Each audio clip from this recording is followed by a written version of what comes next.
Chapter 9. "This fuss over the cemetery certainly breathed a bit of life into this town," said his mother. "Go and give your granddad his tray, will you, and tell him about it. You know he takes an interest." Grandad was watching the news in Hindi. He didn't want to, but the thingy for controlling the set had got lost, and everyone had forgotten how to change channels without it. "Brought you your tray, Grandad." "Right." You know the old cemetery where you showed me William Stickers's grave?" "Right." "Well, maybe it won't be built on now. There was a meeting last night." "Right." "I spoke up at the meeting." "Right." "So, it might be all right." "Right." Johnny sighed, and then he went back into the kitchen. "Can I have an old sheet, Mum?" "What on earth for?" "Wobbler's Halloween party. I can't think of anything else." There's the one I used as a dust cover, if you're going to cut holes in it." "Thanks, Mum." "It's, pink." "Ah, Mum." "It's practically washed out. No one'll notice." Well, it also, as it turned out, had the remains of some flowers embroidered on one end. Johnny did his best with a pair of scissors. He did promise he'd go, but he went the long way around with the sheet in a bag, just in case the dead had come back and might see him. And there was Mr Grimm to think about now. After he'd been gone a few minutes, the TV started showing the news in English, which looked much less interesting than the Hindi news. Grandad watched it for a while, and then sat up. Hey, girl! It says they're trying to save the old cemetery." "Yes, Dad." "Looks like our Johnny on the stage there." "Yes, Dad." "Oh, no one tells me anything round here. What's this?" "Chicken, Dad." "Right." They were somewhere in the high plateaus of Asia, where once camel trains had traded silk across 5,000 miles, and now madmen with guns shot one another in the various names of God. "How far till morning?" "Nearly there." "What?" The dead slowed down in a mountain pass full of driving snow. "Well, we owe the boy something. He took an interest. He remembered us." "That's absolutely correct. Conservation of energy. Besides, he'll be very young." "Yes, but if we go back now, we'll become like we were, won't we? Oof, I can feel the weight of that gravestone now." "Sylvia Liberty, you said we shouldn't leave." "Well, I've changed my mind, William." "Yeah, I spent half my life being frightened of dying. Now that I'm dead, I'm going to stop being frightened. Besides, I'm remembering things." There was a murmur from the rest of the dead. "I think we all are. All the things we forgot when we were alive." "Oh, right. That's the trouble with life. It takes up your whole time. I mean, I won't say it weren't fun. Bits of it. Quite a lot of it, really, in its own way, but it wasn't what you'd call living." "We don't have to be frightened of the morning. We don't have to be frightened of anything." A skeleton opened the door. "It's me, Johnny." "It's me, Big Mac. What are you, a gay ghost?" It's not that pink." "Yeah, well, flowers are good." "Oh, come on. Let me in. It's freezing out here." "Can you float and mince at the same time?" "Big Mac." Come on then." Somehow, it looked as if Wobbler hadn't really put his heart into the decorations. There were a few streamers and some rubber spiders around the place, and a bowl of the dreadful punch you always get in these circumstances, the one with the brownish bits of orange in it. And there were bowls full of nibbles with names like Curly Wigglies, and a zucchini that looked as though it had walked into a combine harvester. Yeah, it was supposed to be a jack-o'-lantern, Wobbler kept telling everyone, but I couldn't find a pumpkin.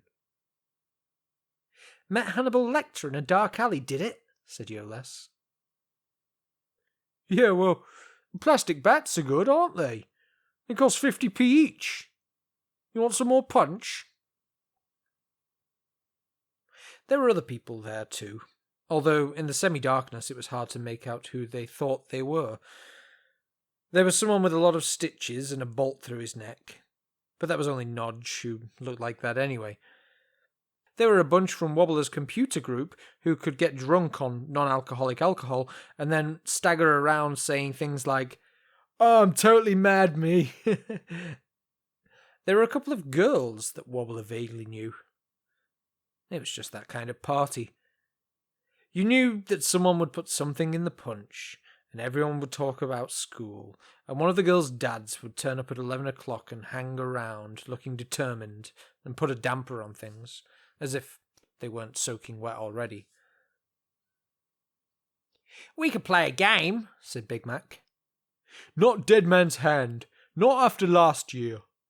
You're supposed to pass around grapes and stuff, not just anything you find in the fridge." "It wasn't what it was," said one of the girls. "It was what he said it was." "All right," said Johnny to Yoles. "I've been trying to work it out. Who are you?" Yoles had covered half his face with white makeup. He wasn't wearing a shirt, just his ordinary undershirt, but he found a piece of fake leopard skin pattern material which he draped over his shoulders, and he had a black hat. "Baron Samedi, the voodoo god. I got the idea out of James Bond." "That's racial stereotyping," someone said. "No, it's not. Not if I'm doing it." I'm pretty sure Baron Samedi didn't wear a bowler hat," said Johnny. "I'm pretty sure it was a top hat. A bowler hat makes you look a bit like you're going to an office somewhere." "I can't help it. It's all I could get." "Maybe he's Baron Samedi, the voodoo god of accountants," said Wobbler. For a moment, Johnny thought of Mr Grimm. His face was all one colour, but he looked like a voodoo god of accountants if ever there was one. "In the film, he was all mixed up with tarot cards and stuff." Not really," said Johnny, waking up. "Tarot cards are European occult. Voodoo is African occult." "Don't be stupid, it's American." "No, American occult is Elvis Presley not being dead and that sort of thing," said Yoles. "Voodoo is basically West African but with a bit of Christian influence. I looked it up." "I've got some ordinary cards," said Wobbler. No messing around with cards," said Baron Yoles. "My mum would go ballistic." "What about the thing with the letters and the glasses?" "The postman?" "You know what I mean." "No, that could lead to dark forces taking over. It's as bad as Ouija boards." Someone put on a tape and started to dance. Johnny stared into his glass of horrible punch. There was an orange seed floating in it. Cards and boards, he thought. And then the dead. That's not dark forces.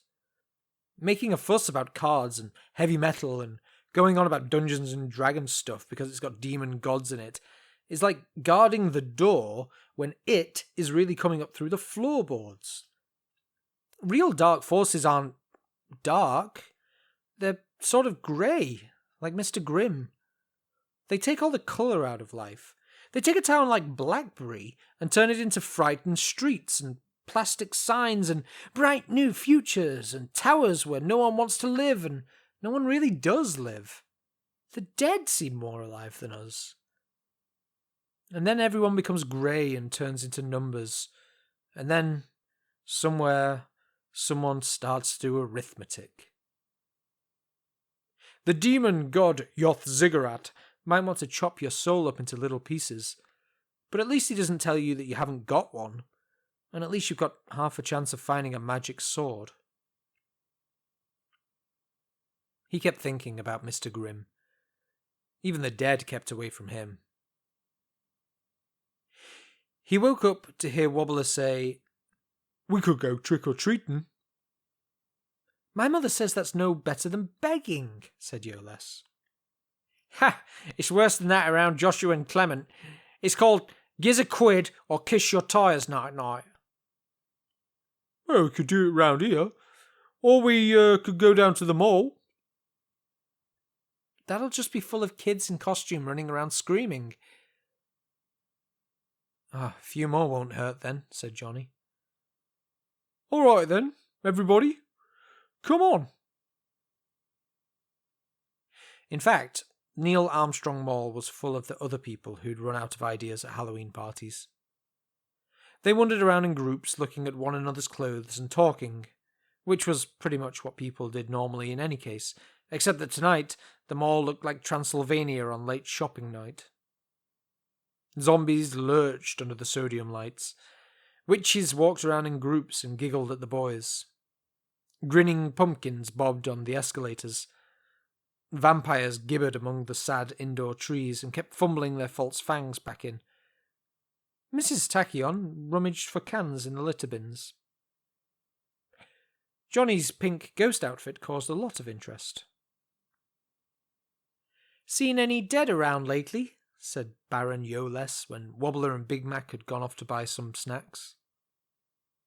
"Hundreds." "Oh, come on, you know what I mean." "No, not them. I'm worried something might have happened to them." "Well, they're dead. If they exist, that is. It's not as though they could get run over or something. If you've saved their cemetery for them, they probably aren't looking to talk to you anymore. That's probably what it is, I reckon." "Anyone want a raspberry snake?" said Wobbler, rustling a large paper bag. "The skulls are good, too." "No, I'm going home," said Johnny. "There's something wrong, and I don't know what it is." A 10-year-old bride of Dracula flapped past. "Well, I've got to admit this isn't big fun. I tell you what, there's Night of the Vampire Nerds on TV. We could go and watch that." "What about everyone else?" said Big Mac. The rest of the party had drifted away. "Oh, well, they know where I live," said Wobbler philosophically as a blood-streaked ghoul went by eating an ice cream.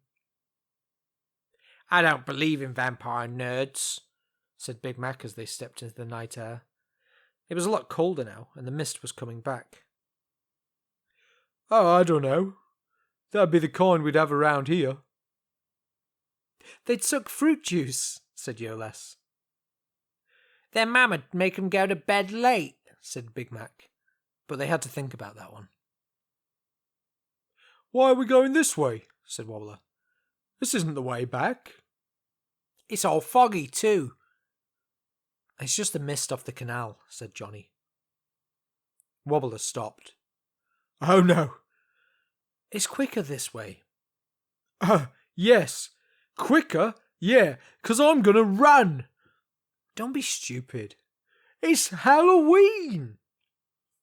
"So what? You're dressed up as Dracula. What are you worried about?" "I'm not going there tonight." "It's no different than going past during the day." "All right. Well, maybe it's the same, but I'm different." "Scared?" said Big Mac. "What? Me? Scared? Me? I'm not scared." Actually, it does feel a bit risky," said Baron Yoles. "Risky? Yeah." "I mean, You never know, said Yoles. Yeah, you never know, Wobbler echoed. Look, guys, it's a street in our town. There's lights and a phone booth and everything. I won't be happy until I've checked, okay? Anyways, there's 4 of us, after all. That just means something bad can happen 4 times, said Wobbler. But they'd been walking as they talked, and now the little light in the phone booth loomed in the fog like a blurred star. The other 3 went quiet. The fog hushed all sounds. Johnny listened. There wasn't even that blotting paper silence that the dead made. See? He whispered. Like I said. At that moment, someone coughed a long way off. All 4 boys suddenly tried to occupy the same spot. Dead people don't cough, hissed Johnny. Then someone's in the cemetery, said Yoles. Body snatchers. I've read about this in the paper. People digging up graves for satanic rites. Shut up, said Johnny. They sagged. It sounded to me like it came from the old boot factory. But it's the middle of the night, said Yoles. They crept forward. There was a dim shape pulled onto the pavement where the streetlights barely shone. It's a van. There. Count Dracula never drove a van. Big Mac tried to grin. Unless he was a vampire. Then there was a metallic clink somewhere in the fog. Wobbler? Said Johnny in what he hoped was a calm voice. Yeah? You said you were going to run. Go around to Mr. Atterbury's house right now and tell him to come here. What? By myself? You'll run faster if you're by yourself. Right. Wobbler gave them a frightened look and then vanished. What exactly are we doing? Asked Yoles as the other 2 peered into the fog. There was no mistaking the noise this time. It was wrapped about with fog, but it was definitely the sound of a big diesel engine starting up. Someone's swiping a bulldozer, said Big Mac. I wish that's what they were doing, but I don't think they are. Come on, will you? Listen, if someone's driving a bulldozer without lights in the fog, I'm not hanging around, said Yoles. Lights came on, 50 yards away. They didn't show much. They just lit up 2 cones of fog. Is that better? Said Johnny. No. The lights ground forward. The machine was bumping towards the cemetery railings. Old buddleia bushes and dead stinging nettles smashed under the treads, and there was a clang as the blade hit the low wall. Johnny ran alongside the machine and shouted, Oi! The engine stopped. Run away, hissed Johnny to Yoles. Go on, tell someone what's happening. A man unfolded himself from the cab and jumped down. He advanced towards the boys, waving a finger. You kids, he said, are in real trouble. Johnny backed away, and someone grabbed his shoulders. You heard the man, said a voice by his ear. It's your fault, this. She better not have seen anything, right? 'Cause we know where you live. Oh, no, you don't. A hand shot out and grabbed Yoles as he tried to back away. Huh. You know what I think? Said the man who'd been driving the bulldozer. I think it's lucky we happened to be passing and found these kids messing around. Eh? Shame they'd already driven it right through the place already, eh? Kids today, eh? Half a brick sailed past Johnny's face and hit the man beside him on the shoulder. What the? I'll smash your fucking head in! I'll smash your fucking head in! Big Mac emerged from the fog. He looked terrifying. He reached beside him, yanked a railing from the broken wall, and started to whirl it around his head as he advanced. You what? You what? You what? I'm bonkers, me, mate! And then he started to run forward. Yeah! It dawned on all four people at once that he was not going to stop. Chapter 10. Big Mac bounded over the rubble, an enraged skinhead skeleton. Get him! You get him! The railing smacked into the side of the bulldozer, and Big Mac leapt. Even fighting mad, he was still Big Mac, and the driver was a large man. But what Big Mac had going for him was that he was, just for a few seconds, unstoppable. If the man had managed to get one good punch in, that would have been it. But there seemed to be too many arms and legs in the way, and also Big Mac was trying to bite his ear. But then a pair of headlights appeared near the gate and started to bounce up and down in a way that suggested a car being driven at high speed across rough ground. The man holding Johnny let go and vanished into the fog. The other one thumped Big Mac hard in the stomach and followed him. The car skidded to a halt, and a fat vampire leaped out shouting, "Make my night! Make my night!" Mr. Atterbury unfolded himself a little bit more sedately from the driver's seat. It's all right, they've gone," said Johnny. "We'll never find them in this fog." There was the sound of an engine starting somewhere in the distance, and wheels skidded out onto an unseen road. "But I got the number," shouted Wobbler, hopping from foot to foot. "I didn't have a pen, so I huffed on the window and wrote it in the huff." "They were going to drive the bulldozer into the cemetery," said Yoles. "Look, right in the huff. Look." Dear me. I expect a bit more of this of United Consolidated. Hadn't we better see to your friend?" said Mr. Atterbury. Big Mac was kneeling on the ground, making small noises. "I'll have to keep huffing on it to keep it there, mind." "Are you all right, Big Mac?" They knelt down beside him. He was wheezing with his asthma. I really frightened him, yeah?" he managed. "Yeah," said Johnny. "Come on, we'll give you a hand up." "I just saw him there." How you feeling?" "Just winded." "Hang on, I've got to go and huff on my numbers again." "Help him into the car." "It's all right." "I'll drive him to the hospital, just in case." "No!" Big Mac pushed them away and rose unsteadily to his feet. "I'm all right," he said. "Tough as old boots, me."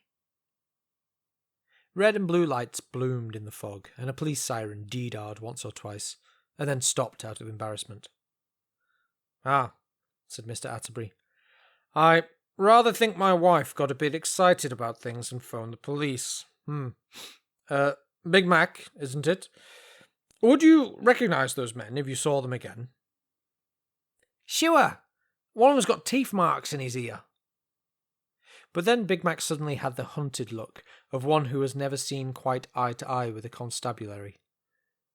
But I ain't going in no police station. No way." Mr. Atterbury straightened up as the police car crunched to a halt. I think it might be a good idea if I do most of the talking," he said when Sergeant Comley stepped out into the night. "Ah, Ray. Glad you could drop by. Can I have a word?" The boys stood in a huddle, watching as the men walked over to the bulldozer and then inspected the remains of the wall. "We're going to be in trouble," said Big Mac. "Old Cumley's probably going to do me for ear biting or stealing the bulldozer. You wait and see." Wobbler tapped Johnny on the shoulder. "You knew something was going to happen." Yeah. I don't know how. They watched the policeman peer into Mr. Atterbury's car for a moment. He's reading my huff. That was lateral thinking, that was. And then calmly went back to the police car. They heard him speaking on the radio. No, I say again, that's H for hirsute, W for Wagner. Wagner! No! W as in Westphalia, A for Aardvark. Mr. Atterbury appeared from the direction of the bulldozer, waving a pair of pliers. Well, it won't be moving again tonight, he said. What's going to happen? Said Johnny. Not sure. We can probably trace the van. I think I've persuaded Sergeant Comley that we ought to deal with this quietly for now. He'll take statements from you, though. That might be enough. Were they from United Consolidated? The old man shrugged. Perhaps someone thought everything might be a lot simpler if the cemetery wasn't worth saving. Yeah. Perhaps a couple of likely lads were slipped a couple of handfuls of cash to do a, Halloween prank. There was a burst of noise from the police radio. We've stopped a van on the East Slate Road, the sergeant called out. Sounds like our lads. Well done, said P.C. Plonk, said Yoles in a hollow voice. You have captured the whole gang. Good work, Fumbling 4. And they all went home for tea and cakes. It would help if you came along to the police station, Big Mac, said Mr. Atterbury. No way. I'll come along with you, and one of your friends could come too. It'll really help, said Johnny. I'll go with you, said Yoles. And then I'm going to take considerable pleasure in ringing up the chairman of United Consolidated. Considerable pleasure. It was 10 minutes later. Big Mac had gone to the police station, accompanied by Yoles and Mr. Atterbury, and an assurance that he wasn't going to be asked any questions about certain other minor matters relating to things like cars not being where their owners had expected them to be, and things of that nature. The sodium lights of Blackberry glowed in the fog, which was thinning out a bit now. They made the darkness beyond the carpet warehouse a lot deeper and much darker. Well, that's it then, said Wobbler. Game over. Let's go home. The fog was being torn apart by the wind. It was even possible to see the moon through the flying streamers. Come on. It's still not right, said Johnny. It can't end like this. Best ending, innit? Said Wobbler. Just like Yoles said.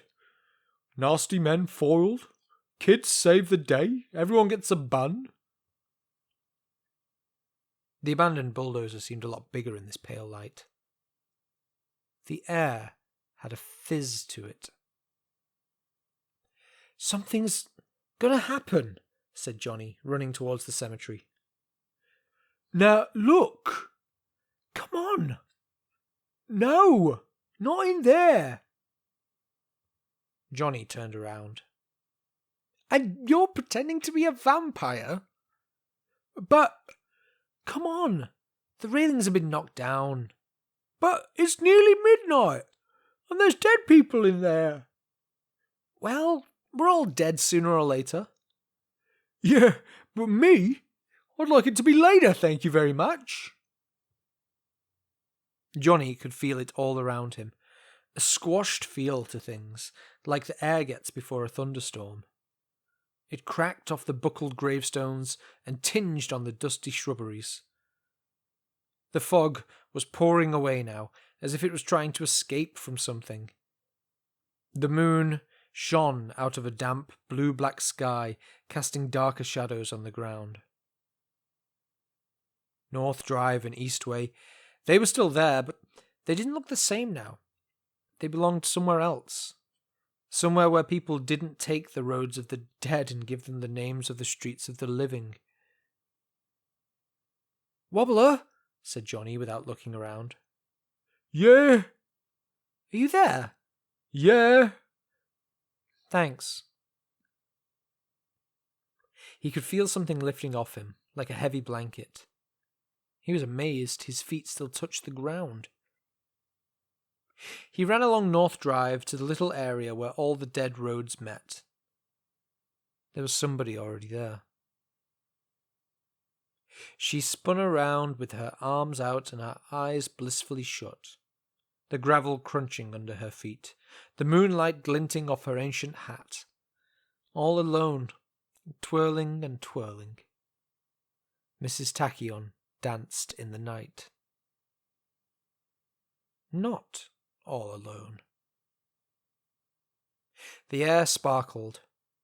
Glowing lines, blue as electricity and thin as smoke, poured out of the clear sky. Where they touched the fingers of the dancing woman, they stretched out and broke, and then reformed. They crawled over the grass, they whirred through the air.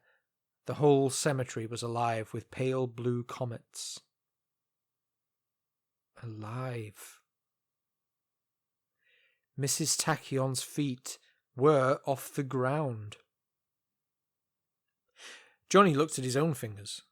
There was a blue glow crackling over his right hand, like St. Elmo's fire. It sparkled as he waved it towards the stars and felt his feet leave the gravel path. "Oh, wow!" The lights spun him around and let him drift gently back down. "Who are you?" A line of fire streamed across the night and then exploded. Sparks flew out and traced lines in the air, which took on, as though outlined in neon, a familiar shape. "Well, until tonight," it said, blue fire sizzling in his beard, "I thought I was William Stickers. Watch this." Blue glows arched over the gravestones again and clustered around the dark bulk of the bulldozer, flowing across it so that it glowed. The engine started. There was a clash of gears, and it moved forward. The railings clanged and cartwheeled away. The brick wall crumbled. Lights orbited around the bulldozer as it ploughed onward. "Hey, no, stop!" Metal groaned. The engine note dropped to a dull, insistent throbbing. The lights turned to look at Johnny. He could feel their attention. "What are you doing?" A light burst into a glittering diagram of the alderman. "Isn't this what people wanted? We don't need it anymore. So if anyone's going to do it, should be us. It's only right." But you said this was your place," said Johnny. Mrs. Sylvia Liberty outlined herself in the air. "We have left nothing there. Nothing of any importance." "Force of habit," said William Stickers, "is what has subjugated the working man for too long. I was right about that, anyway." "The disgusting Bolshevik, although he does need a shave, is quite correct." Mrs. Liberty then laughed. "It seems to me that we've spent far too long moping about because of what we're not, without any consideration of what we might be." "Chronologically gifted," said Mr. Einstein, crackling into existence. "Dimensionally advantaged," said Mr. Fletcher, sparkling like a flashbulb. "Bodily unencumbered," said the alderman. "Into overtime," said Stanley Roundway. "Enhanced," said Mr. Vicenti. "We had to find it out," said Mr. Fletcher. You have to find it out. You have to forget who you were. That's the first step. And stop being frightened of old ghosts. then you got room to find out what you are, what you can be. And so we're off, said the alderman. Where to? We don't know, but it's going to be very interesting to find out. But we saved the cemetery. We had a meeting, and Big Mac, and I spoke up, and there's been things on the television, and people have really been talking about this place.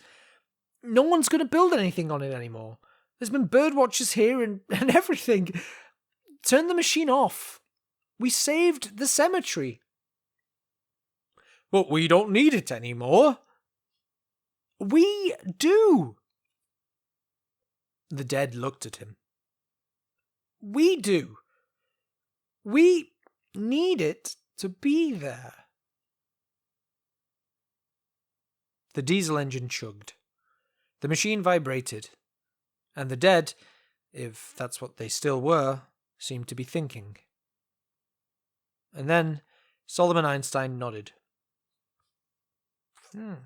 This, of course, is very true, he said in his excited, squeaky voice.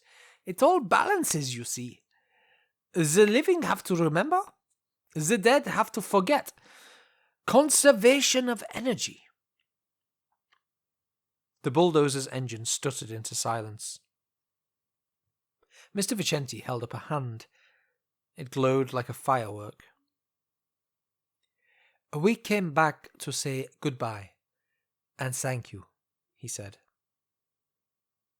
Me? I hardly did anything. You listened. You tried. You were there. You can get medals just for being there. People forget the people who were just there. Yes, I know. But now, we must be somewhere else. No, don't go yet. I have to ask you. Mr. Vicenti turned. Yes? Yes? Are there angels involved, or devils and things? I think a lot of people would like to know. Oh, no, I don't think so. That sort of thing, no. That is for the living. The alderman rubbed his spectral hands. I rather think it's going to be a lot more interesting than that. The dead were walking away, some of them fading back into shining smoke as they moved. Some were heading for the canal. There was a boat there. It looked vaguely like a gondola. A dark figure stood at one end, leaning on a pole that vanished into the water. This is my lift, said William Stickers. It looks a bit spooky. No offence, said Johnny. Well, I thought I'd give it a try, and if I don't like it, I'll go somewhere else. William Stickers stepped aboard. Off we go, comrade. Right, said the ferryman. The boat moved away from the bank. The canal was only a few yards wide, but the boat seemed to be drifting off a long, long way. Voices came back over the waters. You know, an outboard motor on this, and it'd go like a bird. I like it the way it is, Mr. Stickers. What's the pay like? Shocking. Oh, I wouldn't stand for it if I was you.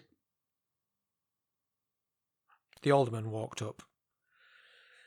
I'm not sure where he's going, but he's certainly going to reorganise things when he gets there. Bit of a traditional thinker, our William. There was a click and a hum from farther along the bank. Einstein and Fletcher were sitting proudly in some sort of... well, it looked partly like an electronic circuit diagram, and partly like a machine, and partly like mathematics would if it was solid. It glowed and fizzled. "Oh, it's good, isn't it?" said Mr. Fletcher. "You've heard of a train of thought?" "This is a flight of the imagination," said Solomon Einstein. "We'll be off to have a look at some things." "That's right. Starting with everything." Mr. Fletcher thumped the machine happily. "Right. The sky's the limit, Mr. Einstein." "Not even that, Mr. Fletcher." The lines grew bright, drew together, and then became more like a diagram, and then vanished. Just before they vanished, though, they seemed to be accelerating. And then there were 3. "Did I see them waving?" said Mrs. Liberty. "And particling, I shouldn't wonder," said the alderman. "Come on, Sylvia. I feel a more down-to-earth mode of transport would be suitable for us." He took her hand. They ignored Johnny and stepped into the black waters of the canal, and then sank, slowly, leaving a pearly sheen on the water that gradually faded away. Then there was the sound of a motor starting up. Out of the water, transparent as a bubble, the spirit of the dead Ford Capri rose gently towards the sky. The alderman wound down an invisible window. Mrs. Liberty thinks we ought to tell you something. But, it's hard to explain, you know." "What is?" Well, by the way, why are you wearing a pink sheet?" Oh, I expect it's not important." "Yeah." "Well, The car turned slowly, and Johnny could see the moon through it. You know those games where this ball runs up and bounces around and ends up in a slot at the bottom? Pinball machines." "Oh, is that what they're called now?" I think so." "Oh, right. Well, Well, when you're bouncing around from pin to pin, it's probably very difficult to know that outside the game there's a room, and outside the room there's a town, and outside that town there's a country, and outside the country there's a world, and outside that world there's a billion trillion stars, and that's only the start of it. But it's there, you see. Once you know about it, you can stop worrying about that slot at the bottom, and you might bounce around for a good deal longer." "Oh, I'll try to remember it." "Good man. Well, we'd better be going." Ghostly gears went crunch, and the car juddered. "Ah, drat the thing. Well, be seeing ya." It rose gently, turned towards the east, and sped away, and up. And then there was only one. "Well, I think I might as well be off," said Mr. Vicenti. He produced a top hat and an old-fashioned walking cane out of thin air. Why are you all leaving?" said Johnny. "Oh, yes, well, it's Judgment Day. We decided." "I thought that was all chariots and things." "I think you'll have to use your own judgment on that one. No point in waiting for what you already got. It's different for everybody, you see. Enjoy looking after the cemetery. They're places for their living, after all." Mr. Vicenti pulled on a pair of white gloves and pressed an invisible elevator button. He began to rise. White feathers cascaded out of his sleeves. "Oh, dear me," he said, and opened his jacket. "Go on, away with you, all of you, shoo, shoo." Half a dozen ghostly pigeons entangled themselves and rocketed off into the dawn. "There, that proves it. You can escape from anything, eventually." Johnny just managed to hear him add, "Although I will admit that 3 sets of manacles, 20 feet of chain, and a canvas sack can present a considerable amount of difficulty in certain circumstances. The light glinted off his hat. And then there was... one. Johnny turned around. Mr. Grimm was standing neatly in the middle of the path, with his hands neatly folded, and darkness surrounding him like a fog. He was watching the sky. Johnny had never seen such an expression. He remembered the time, many years ago, when Big Mac had had a party and hadn't invited him. He'd said afterwards, "Well, yeah, of course not. I knew you'd come. You didn't have to be asked. You didn't need to be asked. You could have just turned up." But everybody else at school was going to go and was talking about going, and he felt like a pit had opened up in his life. That sort of thing was pretty awful when he was 7. It looked much, much worse when you were dead. Mr. Grimm saw Johnny staring at him. "Ha," he said, pulling himself together. "They'll be sorry." "I'm gonna find out about you, Mr. Grimm," said Johnny. "Nothing to find out," snapped the ghost. Johnny walked through him. There was a chilly moment, and then Mr. Grimm was gone. And then there were none. Real light flowed back in. The sounds of the town, the distant hum of the traffic, they all filled up the space taken up by the silence. Johnny walked back along the gravel path. "Wobbler?" he whispered. "Wobbler?" He found him crouched behind a gravestone with his eyes shut. "Hey, come on." "Look, I... Everything's okay. It was fireworks, right?" His Count Dracula makeup was streaked and smudged, and he'd lost his fangs. Someone was letting off fireworks, yeah?" Yeah, that's right. "Of course I wasn't scared." No. "But you know, those things can be dangerous." Yeah, that's right. They turned as a rattling sound started up behind them. Mrs. Tachyon appeared, pushing her shopping cart, with the wheels bouncing and skidding on the gravel.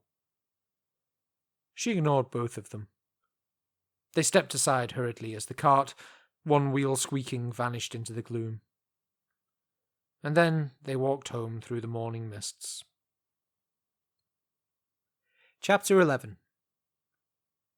As Tommy Atkins had once said, things aren't necessarily over just because they've stopped.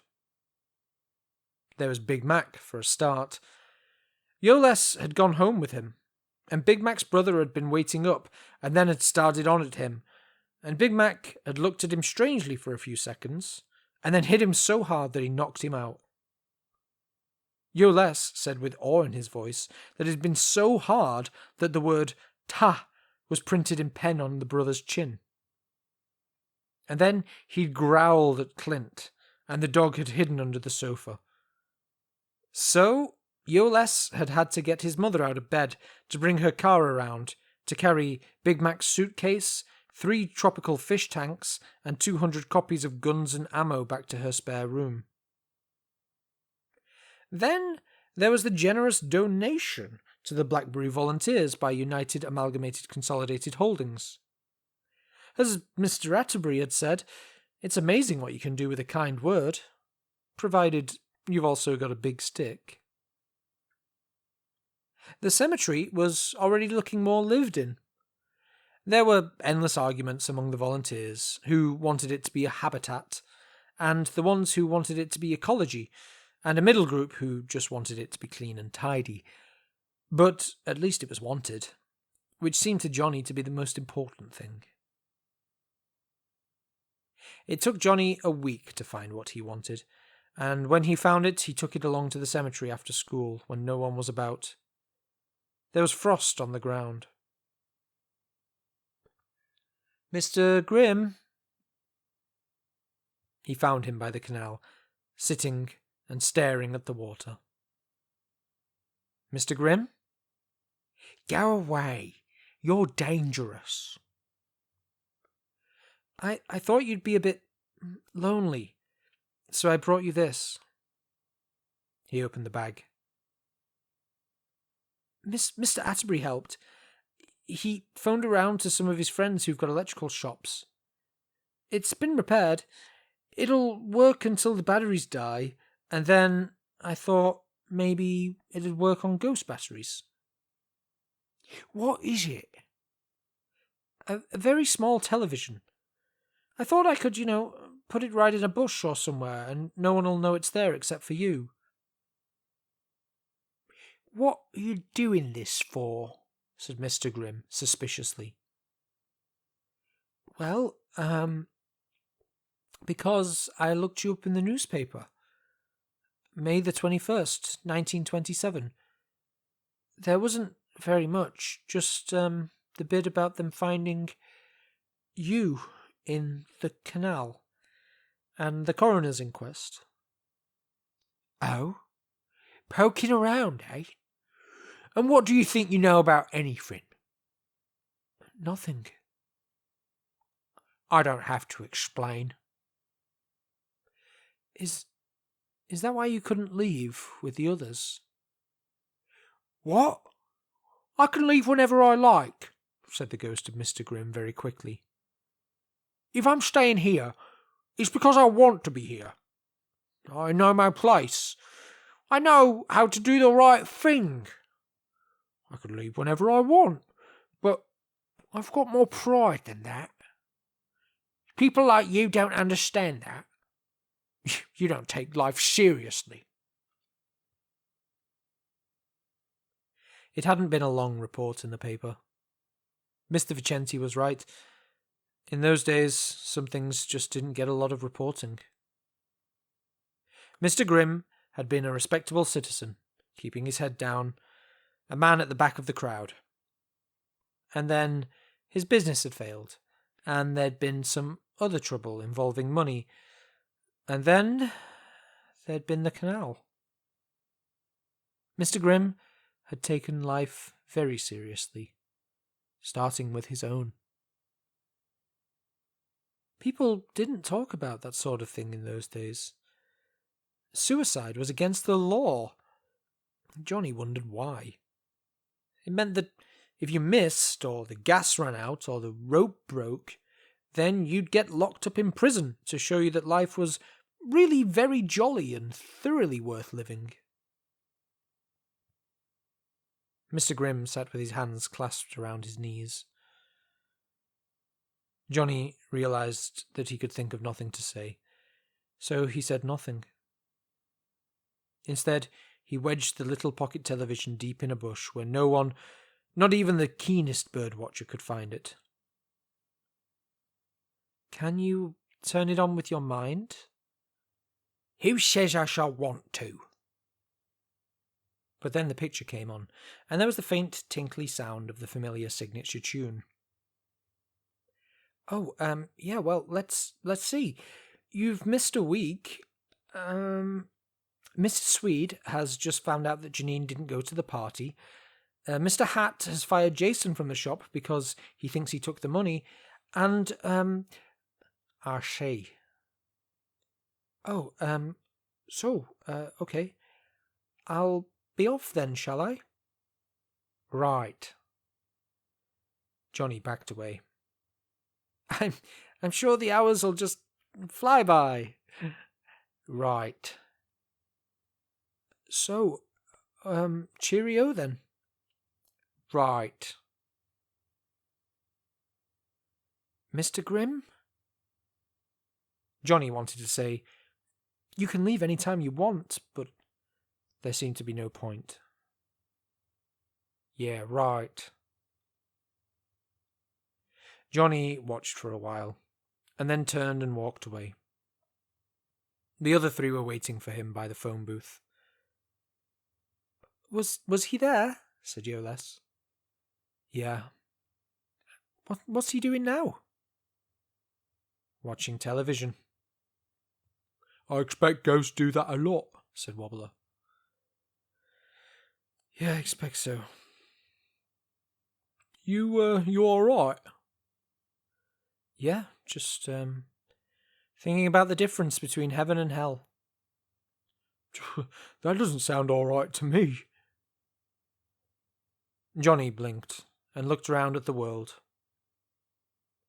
It was, not to put too fine a point on it, wonderful. Which wasn't the same as nice. It wasn't even the same as good, but it was full of stuff. You'd never get to the end of it. It was always springing new things on you. Well, all right. What shall we do now?